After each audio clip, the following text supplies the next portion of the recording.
कि जयराम महतो सिर्फ अपना चेहरा चमकाए हैं। उनके पार्टी में उनके अलावा कोई ऐसा नेता नहीं है जिसके सभा में 100 लोग जमा हो सके। आप निकाला कि 5 साल बेमिसाल, ठीक है, तो उसके इसका हेडिंग ये होना चाहिए कि 5 साल जुमलाबाज, ये भी तो देना चाहिए ना। चंद्र प्रकाश चौधरी जी पहले ऐसे सांसद हैं जिन्होंने अपना काम को जो है किताबों के माध्यम से लोगों को दिखाया है, बताया कि हम ये काम किए हैं। कौन सांसद दिखाया है बताइए। आज 10 गाड़ी 20 गाड़ी की बात करें, मुझे तो लगता है कि मैं किसी का नाम नहीं लेना चाहूँगा। विपक्षी दलों के जो नेता हैं उनके नॉमिनेशन में 500,000 सुन रहे, पूरा रोड जाम हो गया। भाषा आंदोलन हुआ, खतियान आंदोलन हुआ, 60-40 नहीं चलते आंदोलन हुआ, विस्थापितों के लिए आंदोलन हुआ, लेकिन किसी आंदोलन में आप लोग को सफलता नहीं न मिली। आप क्यों नहीं उजागर कर रहे हैं कि मेरी विफलता ये है, हमने सही स्वास्थ्य नहीं दे पाया, सही एजुकेशन नहीं कर पाया, 2 करोड़ रोजी नहीं दे पाया, 15 लाख खाते में नहीं डलवा पाया, ये तो विफलता है। इतने बड़े बड़े कदावर नेता हैं जेएमएम में, इतने बड़े बड़े महारथी हैं, वो लोग फेल हो जा रहे हैं, तो जयराम महतो कैसे उसको लागू करा देंगे?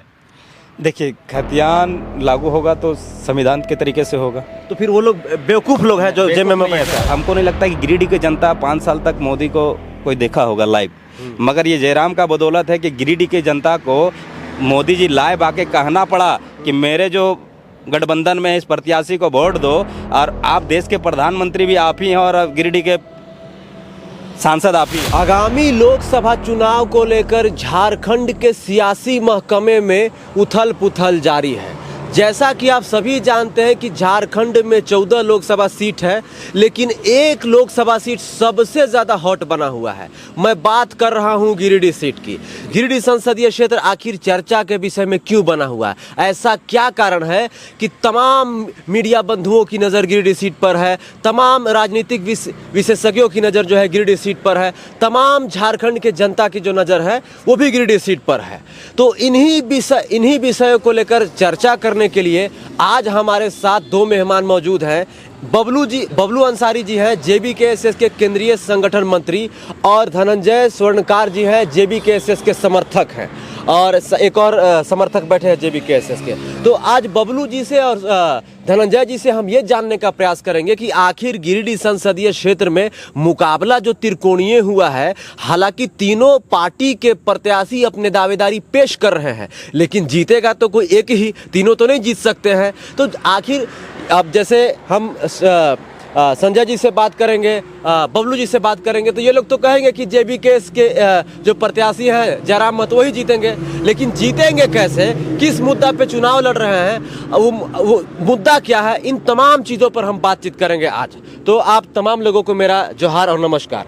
बबलू जी, भौकाल टीवी में आपका स्वागत है। सभी आपके यूजर्स को क्रांतिकारी जोहार हम करते हैं, और आपको धन्यवाद करते हैं कि कम से कम गिरिडीह के इस संसदीय क्षेत्र में आप पाए और ये हॉट सीट का आपने मुआयना किया, और इसी विमर्श में, इसी गिरिडीह को लेकर हम लोग बातचीत करने के लिए इकट्ठा हुए हैं। इसके लिए आपको हम धन्यवाद देते हैं। सबसे पहले बबलू जी ये बताइए कि जेबीकेएसएस पार्टी चुनाव लड़ रही है, हालांकि अभी आपके जितने भी कैंडिडेट हैं सब निर्दलीय हैं, सभी लोगों को जो है अलग अलग निशान भी मिला हुआ है चुनाव आयोग के द्वारा। किसी को हेलमेट छाप मिला है, किसी को कैंची छाप मिला है, किसी को गैस चूल्हा सिलेंडर छाप मिला है। तो सबसे बड़ा सवाल ये है कि आप लोग 8 संसदीय क्षेत्र पर चुनाव लड़ रहे हैं, तो चुनावी मुद्दा क्या है जेबीकेएसएस का? आप लोग मतदाता से क्या वादा करके वोट मांग रहे हैं? देखिए, ये हमारे देश में पहला लोकसभा चुनाव नहीं है जी, 18वीं लोकसभा चुनाव है। 18वीं लोकसभा चुनाव है। अच्छा, क्या ऐसी परिस्थिति हुई कि हम लोग को जेबीकेएसएस या जेएलकेएम बोलिए कि हम लोग का पहले तो खतियानी भाषा संघर्ष समिति था, और हम लोग को, हमारी पार्टी रजिस्ट्रेशन हो चुकी है, सिंबल खैर विधानसभा में आपको देखने को मिल जाएगा। क्या ऐसी परिस्थिति हुई कि हम लोग को चुनाव में आना पड़ा? हम लोग कभी नहीं कहते कि हम लोग चुनाव में आएंगे, और हम लोग कहते कि सड़क पे जो हमारा आंदोलन है, हमारे पार्टी के सुप्रीमो का यही कहना था कि जो हमारी सड़क पे आंदोलन है चलता रहेगा। मगर जितने भी अभी हमारे 2 राष्ट्रीय पार्टी है और झारखंड में 2 क्षेत्रीय पार्टी हैं, सभी ने पूरे जनता को बारी बारी ठगने का काम किया है।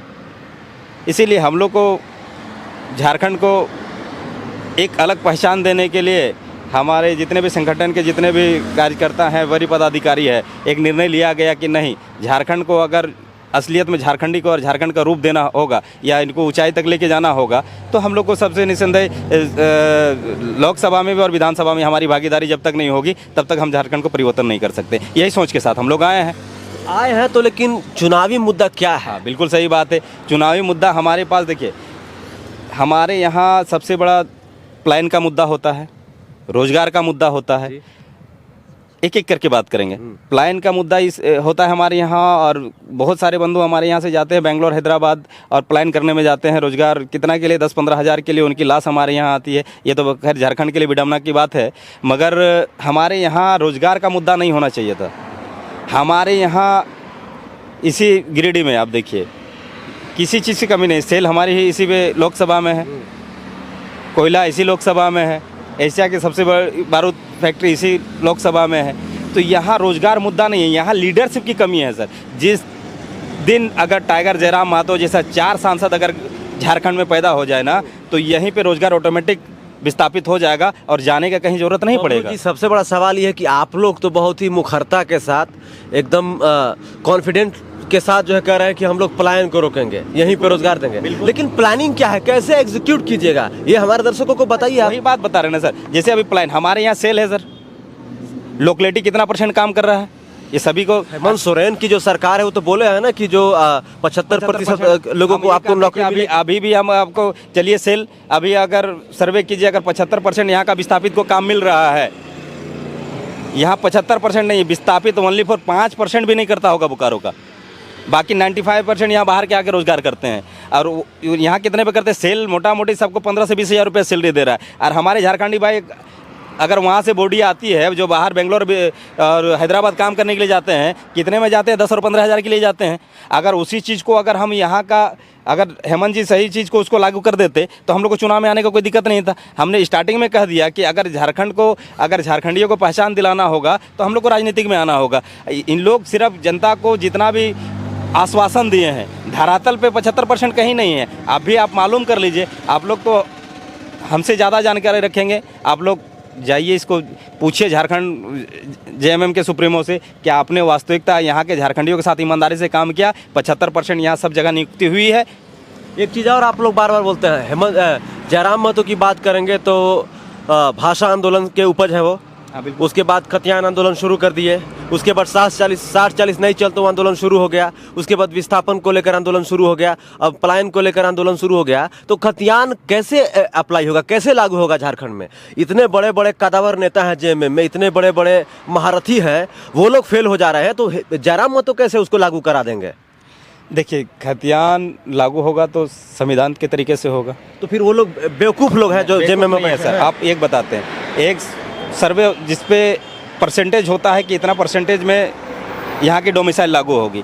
अभी वर्तमान स्थिति में देखिए, अगर बिहार की परसेंटेज 70% आता है, वहाँ के बिहार के डोमिसाइल लागू हो जाता है, और झारखंड के 75% होता है, और उसी झारखंड में 75% होता है और यहाँ की डोमिसाइल लागू नहीं होता है, तो ये दुर्व्यवहार नहीं होगा सर। वही संविधान वहाँ लागू करता है, यही संविधान नहीं देता है। यहाँ पे हम आपको कह रहे हैं कि यहाँ पे लीडरशिप की कमी है। कद्दावर हैं मगर लीडरशिप उन लोग के अंदर नहीं है। जिस दिन उनके अंदर 4 लीडरशिप हो जाएंगे ना सर, उस दिन हमारा झारखंड में खतियान कोई नहीं रोक सकता कि यहाँ डोमिसाइल लागू नहीं होगा। संजय जी, आपसे मेरा सवाल है, क्योंकि आप धनंजय जी, माफ़ कीजिएगा धनंजय जी, आपसे मेरा सवाल ये है कि जयराम महतो जो है, उनके सभा में, उनके रैली में, उनके जनसंपर्क अभियान में जन सैलाब उमड़ रहा है, कोई इसमें दिक्कत नहीं है, कोई इफ़ और बट नहीं है।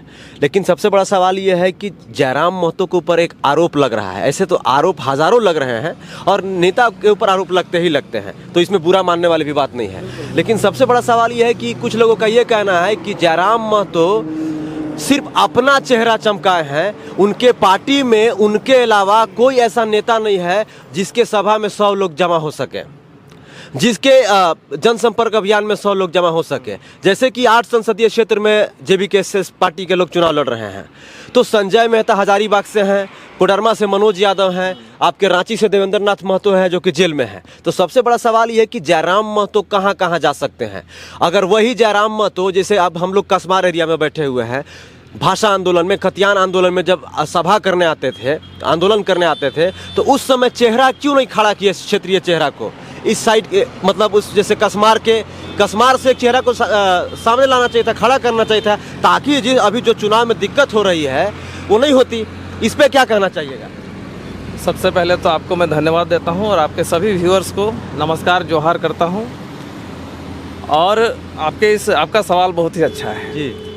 और जो सवाल आपने मुझसे पूछा, मैं खुद ये सवाल सभी से करता था कि जयराम जी जो हैं ये अपने चेहरे को रिप्रेजेंट कर रहे हैं, लोगों को आगे बढ़ने का मौका नहीं दे रहे हैं। लेकिन चूंकि उस समय भाषा आंदोलन चल रहा था और भाषा आंदोलन बोकारो से शुरू हुआ, उसके बाद एक मानव श्रृंखला बनाया गया, उस पर भी हम लोगों का समर्थन था। चूँकि उस समय किसी तरह की पार्टी वगैरह का कोई बात नहीं था, एक संगठन बनाकर झारखंडी भाषा खतियान संघर्ष समिति बनाकर और ये आगे बढ़ रहे थे और इनके चेहरे को लोग देखना चाहते थे, इनको लोग सुनना चाहते थे, चूँकि यही एक वक्ता के रूप में थे।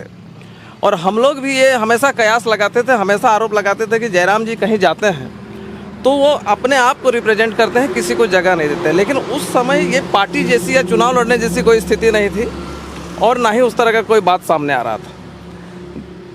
धीरे धीरे बदलाव हुआ, जनता उनसे जुड़ने लगी और विधानसभा लड़ने की बात जो हम लोग देख रहे थे, चूँकि हम लोग उस दल से नहीं थे, व्यक्तिगत रूप से हम लोग समर्थन कर रहे थे। उसके बाद क्या हुआ कि ये लोकसभा चुनाव बीच में आ गया। मुझे लगता है कि लोकसभा चुनाव जब आ गया तो एक प्रयोग के रूप में भी, चूँकि विधानसभा आने वाले दिनों में, कुछ महीनों के बाद विधानसभा चुनाव होने वाला है, तो उस चुनाव से पहले लोकसभा आ गया। तो एक प्रयोग के रूप में भी हम लोग देख रहे हैं कि किस विधानसभा से किस तरह का रिस्पांस जो है वो इनको मिलेगा, ऐसा इनकी कमेटी का सोच होगा और इसके आधार पर इन्होंने लोकसभा चुनाव लड़ने का जो है आह्वान किया, निर्णय लिया। और ये कहीं ना कहीं एक अच्छा निर्णय है, क्योंकि झारखंड बने 24 वर्ष हो गए हैं और 24 वर्षों में झारखंडियों को कुछ मिला नहीं है। बाबूलाल मरांडी जी जिस समय मुख्यमंत्री हुआ करते थे, प्रथम मुख्यमंत्री, उन्होंने डोमिसाइल लाने का बड़ा प्रयास किया और वो अच्छा प्रयास रहा, लेकिन उस समय सरकार को गिरा दिया गया, वहाँ पे समस्या हुई। लेकिन अब जो है धीरे धीरे झारखंडियत को, ये जो भाषा आंदोलन जब से शुरू हुआ, इस आंदोलन से झारखंड के लोग जगे हैं। कहीं ना कहीं ये बात आप लोग भी मानेंगे, चूँकि आप लोग जगह जगह पर जाते हैं। धनंजय जी, मैं रोकना चाहूँगा। भाषा आंदोलन हुआ, खतियान आंदोलन हुआ, 60-40 नहीं चलते आंदोलन हुआ, विस्थापितों के लिए आंदोलन हुआ, लेकिन किसी आंदोलन में आप लोग को सफलता नहीं न मिली। सबसे बड़ा सवाल ये है। बिल्कुल बिल्कुल, सफलता नहीं मिली, लेकिन कहीं ना कहीं इस आंदोलन का असर दिखा है। सफल तुरंत लोग नहीं हो जाते हैं, ये मेरा मानना है। चूँकि हम लोग कई पार्टियों में मैं रहा भी हूँ व्यक्तिगत रूप से, लेकिन सिर्फ चुनाव के समय में हम लोग बायलॉज देखते हैं कि हमारी पार्टी की सरकार बनेगी या हम आएंगे तो ये करेंगे वो करेंगे, लेकिन उस पर कभी भी किसी तरह का प्रयास ना देखने को मिलता है, ना आंदोलन देखने को मिलता है।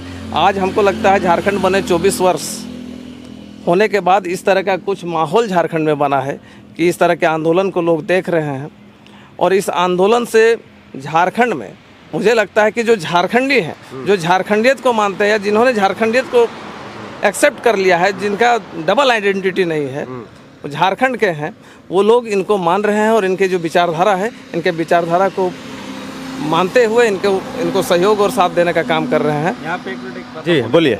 आपने कहा कि किसी भी आंदोलन का सफलता नहीं मिला, रोड पे आंदोलन होता है जी, और सफलता लोकसभा से होगा या विधानसभा से होगा।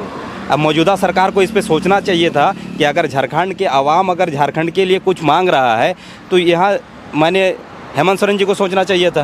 हमारे यहाँ 14 लोकसभा के जो प्रत्याशी हैं जो दिल्ली में जाके बैठते हैं, उन लोग की आवाज़ मुखरता से रखना चाहिए था कि झारखंड के आवाम के लिए अभी 24 साल निसंदेह अभी झारखंड जवान हो गया है, अभी झारखंड बालिग है।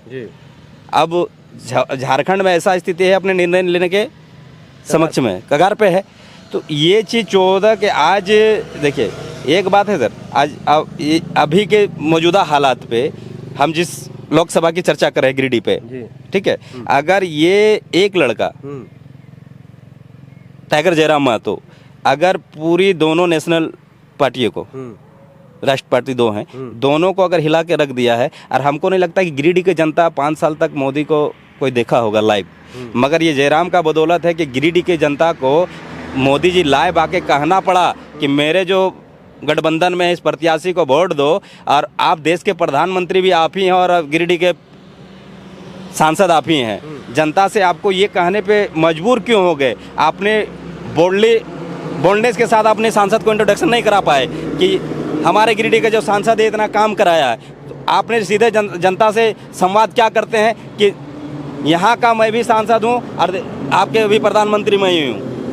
इनको चंद्र प्रकाश चौधरी को मत देखिए, हमको देखिए और हमको देख के मतदान कीजिए। बबलू जी, आप कह रहे हैं कि अपने कामों को नहीं गिनवा पाए। हमको लगता है कि 14 संसदीय क्षेत्र में 14 सांसद है हमारे झारखंड में। चंद्र प्रकाश चौधरी जी पहले ऐसे सांसद हैं जिन्होंने अपना काम को जो है किताबों के माध्यम से लोगों को दिखाया है, बताया कि हम ये काम किए हैं। कौन सांसद दिखाया है बताइए? आपने सही कहा, उसने किताब निकाला कि 5 साल बेमिसाल। हाँ। ठीक है। तो उसके इसका हेडिंग ये होना चाहिए कि 5 साल जुमलाबाज, ये भी तो देना चाहिए ना सर। आप अगर लिखा रहे हैं कि आपने आपकी पार्टी ने, आप जिससे गठबंधन है उस पर आप चुनाव लड़ रहे हैं, आपने वादा किया था 2 करोड़ रोजगार देने का, तो उसको भी तो आपको देना चाहिए। मेरे देखिए, कामयाबी आप लिखा रहे हैं, विफलता भी तो लिखना चाहिए था ना। विफलता आप क्यों नहीं उजागर कर रहे हैं कि मेरी विफलता ये है, हमने सही स्वास्थ्य नहीं दे पाया, सही एजुकेशन नहीं कर पाया, 2 करोड़ रोजी नहीं दे पाया, 15 लाख खाते में नहीं डलवा पाया। ये तो विफलता है ना सर, विफलता नहीं है। आपने कामयाबी को गिना दिया किताब में। 2 करोड़ रोजगार क्या सीपी चौधरी से पूछिएगा आप? नहीं, आप इस चीज़ को दिल्ली में उठाए हैं। आपके मान्यवर, आपके गठबंधन के प्रधानमंत्री है, देश के प्रधानमंत्री है मोदी जी, तो आपने उनके सामने तो बात रखना चाहिए ना सर। आपने जो वादा किया था, हमारे झारखंड में इतने समस्या है, बेरोजगार का समस्या है, अच्छा हमने सदन में उनको क्यों भेजा था?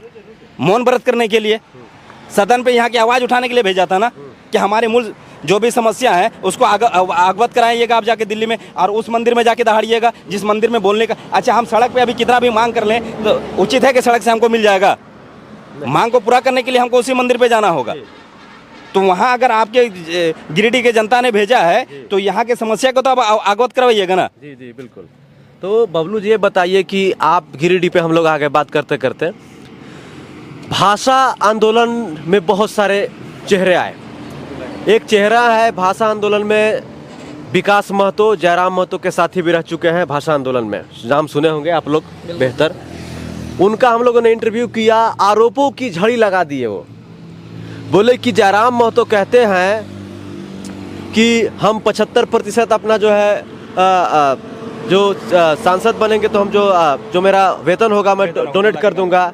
20-20 गाड़ियों पे चलते हैं, जब वो पहले कहते थे कि नहीं हम ऐसे भी काम कर सकते हैं, तो आज 20-20 गाड़ियों का काफिला दिखाने का ज़रूरत क्या है? गरीबों का जो पैसा चंदा से आ रहा है तो उस पैसे को ऐसे बर्बाद करने का ज़रूरत क्या है? वो 8-8, 10 हज़ार रुपये का जो है जूता पहन रहे हैं नाइकी का, एडिडास का, ऐसा क्यों? आप कहते हैं कि गरीब का बच्चा सहानुभूति लेते हैं, लेकिन दूसरे तरफ जो है इस प्रकार से वो मतलब लग्जरी लाइफ जीते हैं। वो अपना 3 साल का आय दिखाए हैं एफिडेविट में, लगभग 4.5 लाख रुपया। तो कहाँ से पैसा आया, कहाँ से पैसा आया, ये सवाल किए हैं। देखिए, दिखाए हैं वो इनकम टैक्स में दिखाए हैं सर, रिटर्न कहाँ से पैसा आया? ठीक है, आप देखिए, पैसा अभी इनका कहने का है कि 8 या 10 हज़ार का जूता पहनते हैं, 20 गाड़ियों में चलते हैं। 20 गाड़ी पे एक गाड़ी अगर कह दे कि जयराम महतो के नाम पर है, गाड़ी किसी का और के नाम पे का तो दिलवाए हैं। अब हम भी तो कहने का बहुत कुछ कह सकते हैं, मगर ये गाड़ी जो भी आ रही है इनके पास जनता की गाड़ी है। इनके पास अपने पास में एफिडेविट में ये भी लिखा है कि मेरे पास एक साइकिल भी नहीं है। ये सारी चीज़ें जनता, देखिए सबसे बड़ी बात है कि हमने अपनी भी, हमारी वो आयु नहीं है। झारखंड को जब से हम लोग देख रहे हैं स्वर्गीय विनोद बिहारी महतो के बाद, ठीक है ना, अगर ऐसा आंदोलन करने वाला और जनता पैसा देने वाला पहला टाइगर जयराम महतो है कि जितने भी, सिर्फ गिरिडीह की बात नहीं करते हैं, ऑल झारखंड से सपोर्ट करने वाला एक ही पर्सन का नाम आता है, उसका नाम है टाइगर जयराम महतो। चंदा भी लोग दे रहे हैं और वोट भी देंगे। और देखिए, आरोप प्रति आरोप का दौर होगा। और विकास महतो की, देखिए सबकी जरूरी है, आदमी की राजनीतिक में मतभेद होता है सर। आप उनके साथ रहें, कुछ मनभेद हुआ होगा, निसंदेह अगर कोई सी बात है आप उससे दूरी बना लिए तो कोई मतभेद होनी चाहिए कि मनभेद नहीं होना चाहिए। आप भी झारखंड की बात कर रहे हैं, वो भी झारखंड की बात कर रहे हैं, तो दोनों जगह जो भी मशवरा करते हैं ना आप, जी। आपको अलग, अच्छा जयराम महतो ने कभी विनोद महतो का बारे में कहीं अगर अनर्गल बात तो नहीं किया, उनके बारे में तो कहीं प्रति आरोप नहीं लगाया, तो आप इससे आप ही खुद लगाइए कि कौन सही बोल रहा है कौन गलत बोल रहा है। अगर दोनों तरफ से प्रति आरोप चलता तो हम जानते कि हाँ कुछ बात है, मगर इसमें तो हमारे सुप्रीमो ने नहीं कहा। देखिए, इस पर हम कहेंगे, बोलिए। राजनीति में सबसे पहले तो लोगों को ये समझ लेना चाहिए कि राजनीति में कोई आपका ना पक्का दुश्मन होता है ना पक्का दोस्त होता है। इस बात से लोगों को अवगत होना चाहिए।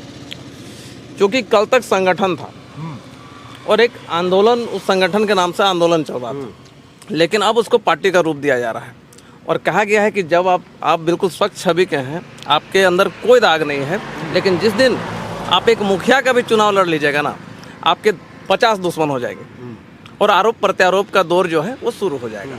ये राजनीति का कहानी है, जहाँ तक हम लोग मानते हैं ऐसा। अब रही बात की जूता पहनते हैं, टी शर्ट पहनते हैं, गाड़ियों में चलते हैं, जाहिर सी बात है जिसके चाहने वाले लोग होंगे, हम समर झारखंडी को चाहते हैं और हमको पता चला कि हमारे क्षेत्र में समर भाई आए हैं। चूँकि हम लोग आपके ग्राउंड रिपोर्टिंग से प्रभावित हैं। झारखंड का जो ओरिजिनल मुद्दा है, जिसको कोई दिखाना नहीं चाहता है, स्कूलों में क्या हो रहा है, मुखरता से सारा चीज़ जो दिखना चाहिए, शिक्षा स्वास्थ्य का क्या स्थिति है, मुखरता से दिखा रहे। हम आपके फैन हैं, तो हमको पता चला कि समर जी आए हैं, मेरे पास अपना गाड़ी है, तो हम आपके पीछे आ गए। तो कहने का मतलब अगर टाइगर साहब, जयराम बाबू कहीं जा रहे हैं तो उनके समर्थक जाहिर सी बात है कि जा रहे हैं। आज 10 गाड़ी 20 गाड़ी की बात करें, मुझे तो लगता है कि मैं किसी का नाम नहीं लेना चाहूँगा, विपक्षी दलों के जो नेता हैं उनके नॉमिनेशन में 500,000 सुन रहे, पूरा रोड जाम हो गया था। वो गाड़ियाँ कहाँ से आ गई? 5,000 गाड़ी लेके आप कैसे आ गए? 2,000 गाड़ी लेके कैसे आ गए? तो समर्थक जो होते हैं, समर्थक आएंगे ही, उनको कोई रोक नहीं सकता है। दूसरी चीज़ है कि झारखंड की राजनीति के इस 24 सालों के बीच में एक पहली बार हम लोग देख रहे हैं कि झारखंडी भावना से जो लोग सरोकार रखते हैं, वो लोग चंदा भी दे रहे हैं और वोट भी देंगे और उनको टी शर्ट भी दे रहे हैं, गमछा भी दान कर रहे हैं, जूता भी दान दे रहे हैं। कहने का मतलब है उनको नेता मान रहे हैं, उनको नेता बनाया जा रहा है। धनंजय जी, विकास जी का इतना तक आरोप रहा कि हम बोले कि उनको चंदा मिल रहा है, लोग उनको प्यार करते हैं। जब वो कहीं पे सभा करते हैं तो जो महिलाएं होती हैं थाल में पैसा लेके आती हैं, फूलों का जैसे पैसों का माला हार होता है वो पहनाती हैं। तो उनका कहना था कि ये प्री प्लानिंग होता है, प्रोपेगेंडा है, 2 दिन पहले सब कुछ बता दिया जाता है कि जयराम महतो आएंगे और इस प्रकार से आप लोग को करना है, ये उन्होंने कहा। झारखंडियों में बहुत कमी है। आप अदर स्टेट में जाइए, अदर स्टेट में ये भावना नहीं है। हमारे बोकारो की मैं बात करूँगा, बोकारो में बहुत से अदर स्टेट जो झारखंड से बाहर के लोग हैं वो यहाँ पे रहते हैं, नौकरी करते हैं, पैसा करते हैं, यहाँ पे रहते हैं। और वहाँ के लोग जब यहाँ आते हैं ना, तो उनको यहाँ के लोग सहयोग करते हैं। लेकिन हमारा झारखंड आज पिछड़ने का कारण है कि झारखंडी को आगे नहीं बढ़ने देता है, झारखंडी को काटता है। अगर सभी का मुद्दा सही है, हमारा सोच है कि हम झारखंड को आगे लेके जाए, झारखंडियत को बचाए, यहाँ डोमिसाइल बने, स्थानीय नीति बने, नियोजन नीति बने, स्वास्थ्य सुविधा बेहतर हो, शिक्षा बेहतर हो, इस पर सभी मिलकर अगर काम करें तो बेहतर होगा। मैं चाहेंगे, आप बोल रहे हैं कि डोमिसाइल नीति बने, शिक्षा बेहतर हो, स्वास्थ्य बेहतर हो। जयराम महतो गिरिडीह सीट जीत भी जाते हैं तो एक निर्दलीय सांसद क्या कर सकता है? आखिर बताइए बबलू जी, किस पार्टी को समर्थन देंगे? मान लीजिए भाजपा की सरकार बनेगी तो भाजपा को समर्थन देंगे, या इंडिया गठबंधन की सरकार बनेगी इंडिया गठबंधन को समर्थन देंगे। क्या कर सकते हैं? सांसद निधि में कितना फंड आता है? 5-10 करोड़ आता होगा। थोड़ा सा टोकना चाहूँगा जी कि हमारे इसी झारखंड में निर्दलीय बने थे मधु कोड़ा साहब, निर्दलीय एक विधायक निर्दलीय बन के मुख्यमंत्री बन गए थे। क्या गारंटी हो सकता है कल को ये चुनाव जीत के मंत्री बन जाए? ये कहने की बात नहीं है। हो सकता है सरकार में मंत्री बन जाए। कोई नेता खराब नहीं होता है, मोदी जी खराब नहीं है, मोदी जी हो सकता है सरकार बनाए। यहाँ का जो स्थानीय मुद्दा है, इस मुद्दा को मुखरता के साथ संसद भवन में कौन रख पा रहा है, ये मायने रखता है। हमने जिन्हें नेता बनाया वो यहाँ विकास गिनाएंगे, नो डाउट। सबके पास जो फंड होता है संसदीय क्षेत्र का, वो संसदीय क्षेत्र का फंड तो लगाना ही है। लेकिन यहाँ का जो मूलभूत मुद्दा है, मूलभूत मुद्दा को संसद में उठाकर और कितना यहाँ की बेहतरी के लिए काम हुआ है या काम होना चाहिए था, इस पर भी आगे काम करना चाहिए था। और इस पर कहीं ना कहीं कमी दिखी है। बाकी जो संसदीय मुद्दा पुल पुलिया रोड सड़क नाली, ये तो देखिए कोई भी बनता है तो ये तो बनाता ही है, इस पर कहीं पर कोई किंतु परंतु। एक मुखिया भी अगर चुनाव जीतता है, चुनाव अगर मुखिया भी जीतता है तो उनका जो फंड आता है वो फंड तो लगा के वो अपना सड़क नाली गली जो है वो करेगा ही, उस पर कहीं किंतु परंतु। लेकिन सांसद विधायक सिर्फ नाली गली बनाने के लिए नहीं है, नीति नियम बनाने के लिए भी होता है। तो नीति नियम पर अभी झारखंड की जनता जागी है और झारखंड की जनता को ये मानती है कि नीति नियम अब बनना चाहिए। नीति नियम बनना चाहिए। तो जैसे 370 का मुद्दा है, जीएसटी का मुद्दा है, नोटबंदी का मुद्दा है, राम मंदिर का मुद्दा है, ये नीति नियम का काम है। तो नीति नियम इन तमाम जो काम जो केंद्र सरकार के हुए हैं उसमें चंद्र प्रकाश चौधरी जी का भी हाथ है फिर, क्योंकि वो भी तो सांसद है, इनका भी तो सहयोग रहा है, इनका भी तो वोट गया है। चलिए, हम लोग मानते हैं कि राम मंदिर बना है, उसके लिए भी हम लोग मोदी जी को धन्यवाद देते हैं। भाई मुद्दा था, राम मंदिर भी बने, मस्जिद भी बने, इस पर कहीं किंतु परंतु नहीं है। थोड़ा सा बोलिए, कट करेंगे सर। आदमी देखिए, जनता ने हमारे जेबी केसेस के समर्थक ने अच्छा कहा कि मोदी जी को धन्यवाद देंगे। हम मोदी जी को क्यों धन्यवाद देंगे? मोदी जी ने राम मंदिर को नहीं बनाया। आप अगर मुखरता से बोलिए अगर बनाया है तो नहीं, कोर्ट का निर्णय था। हाँ बिल्कुल, मोदी जी नहीं बनाया ना, तो फिर क्रेडिट क्यों उनको? जो देखिए हमारे सक्रियता रही है हाँ, मुद्दा को उठाने में, ये हम मान रहे हैं। मगर जिस न्यायालय ने उनको दिया, उनको हमको धन्यवाद करेंगे, उस न्यायालय को धन्यवाद करेंगे। कहे कि अगर हिंदुस्तान में रह के राम मंदिर हिंदुस्तान में नहीं बनेगा तो पाकिस्तान में बनेगा क्या? बिल्कुल हिंदुस्तान में बनेगा। ठीक है, अगर हमारे देश के उच्च न्यायालय ने इस चीज़ को निर्णय दिया है तो उसका हम सम्मान करते हैं। दूसरी चीज़ आपने कहा कि इससे पहले मुख्य सवाल आपका था कि जयराम महतो अकेला सिंगल जीत के किसी पार्टी का समर्थन करेंगे या अकेला जीत के क्या करेंगे? आपने ये अच्छा क्वेश्चन किया।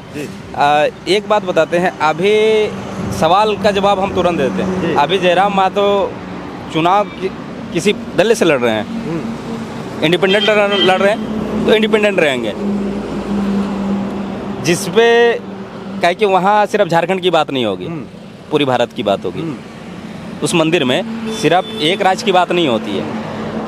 अगर वहाँ पे हमारे झारखंड के और भारतवासियों के लिए जिस कार्य को अच्छा किया जाएगा उसके लिए हम इंडिपेंडेंट समर्थन करेंगे, और जिस पे नहीं किया, भारत के हित के लिए नहीं होगा, मुखरता से उसका विरोध करेंगे। चलिए एक मिनट, एक सवाल आप ये बताइए कि गिरिडीह संसदीय सीट जो है कैसे जीतेंगे जयराम महतो? कोई फॉर्मूला है, बताना चाहिएगा।